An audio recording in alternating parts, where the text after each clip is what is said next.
ফকিরি দৃষ্টিভঙ্গি নিয়ে, ভিক্ষুক মার্কা দৃষ্টিভঙ্গি নিয়ে কেউ মাদ্রাসায় সহযোগিতা করবেন না। মাদ্রাসায় যারা সহযোগিতা করে মমতা নিয়ে, ভালোবাসা নিয়ে সহযোগিতা করবে, করুণা নিয়ে কেউ মাদ্রাসায় সহযোগিতা করবে না। আপনাদের ওই করুণার দরকার নেই আমাদের। একটা হলো মমতা, ভালোবাসা, আন্তরিকতা। যেমন একজন মানুষ, আমি একটা দৃষ্টান্ত দিয়েছি সেদিন, যে একটা মানুষ তার ছোট বাচ্চাকে অথবা তার নাতিকে সে বলছে তার নানার কাছে আবদার করছে, বাবার কাছে আবদার করছে আইসক্রিম খাবে, হ্যাঁ, অথবা চিপস খাবে, তো তাকে বাবা 10 টাকা বা 20 টাকা দেয়, নানা দেয়, যা দাও চিপস কিনে খাও, আইসক্রিম কিনে খাও।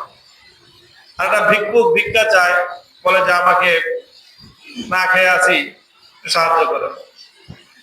তো ভিক্ষুককে 50 টাকা দিল যে তুই খা, এক বেলা খেয়ে। একটা মানুষ তার বাচ্চাকে চিপস কেনার জন্য দিল 10 টাকা, নাতিকে আইসক্রিম কেনার জন্য দিল 20 টাকা, ভিক্ষুককে একবেলা ভিক্ষা দিল 50 টাকা। এই তিনটা দেওয়া কি একরকম? তিন দেওয়ার সময় দৃষ্টিভঙ্গি একরকম থাকে? আমি বলি যারা মাদ্রাসায় দিবেন, যাই দেন, নিজের সন্তানকে যেই দৃষ্টিতে দেন, নিজের নাতিকে যেই দৃষ্টিতে দেন, সেই দৃষ্টিতে দিলে দিতে পারলে দিয়ে। আর যারা ভিক্ষুককে দেওয়ার জন্য মাদ্রাসায় দেন, আল্লাহর রাস্তায় তারা রাস্তাঘাটে ভিক্ষুকদেরকে দিয়ে মাদ্রাসায় দিয়ে। বলবেন যে যাকাতের টাকা দেই, তো সেটা আবার কেমনে দেব? যাকাতের টাকা তো ভিক্ষুকদেরকেও ভিক্ষার নিয়তে দেওয়া যায় নাই। যাকাতের টাকা কি আপনার টাকা নেই? যাকাতের টাকা তো গরিবের পাও না, ওটা আপনার কাছে ছিল, আপনি ঋণ পরিশোধ করতেছেন। তারপর যাকাতের টাকা দিয়ে আবার ফুটাঙ্গিরি মারায়। যাকাতের টাকা ওর টাকা নেই, ওয়াফি আমওয়ালিহিম হাক্কুল লিস-সাইলি ওয়াল মাহরুম। এই টাকাই তো আরেকজনের টাকা।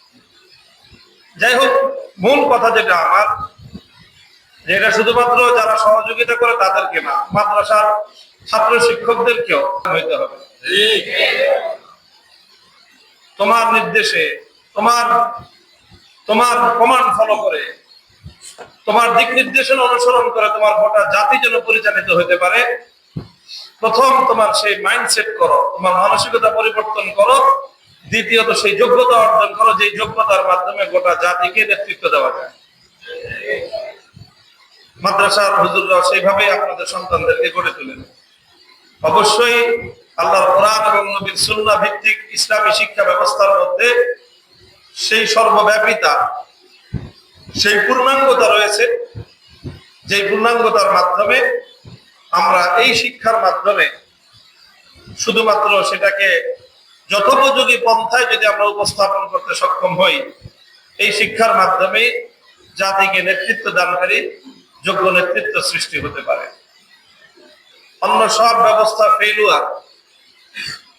মাদ্রাসার থেকে যে সকল শিক্ষার্থীরা বের হয়ে আসবে, তারা যদি যথাযোগ্য যোগ্যতা নিয়ে, দক্ষতা নিয়ে, আমানতদারি নিয়ে তারা যদি নেতৃত্বের যোগ্য হিসেবে গড়ে তুলতে পারে, তাহলে ইনশাআল্লাহ অনাগত সামনের ভবিষ্যতে বিশ্বব্যাপী আমাদেরকে কুফরি শক্তির মোকাবেলায় যে কর্মকৌশল অবলম্বন করতে হবে, সেই কর্মকৌশলে আলেম সমাজের নেতৃত্ব ছাড়া কুলিয়ে ওঠা সম্ভব হবে না।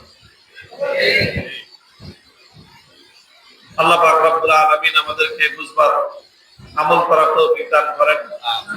মাদ্রাসা দারুন নাঈমকে আল্লাহ পাক রব্বুল আলামিন বিশেষভাবে সেই ফিকিরের জন্য, সেই প্রত্যাশা পূরণের জন্য আল্লাহ পাক কবুল করেন। আমিন।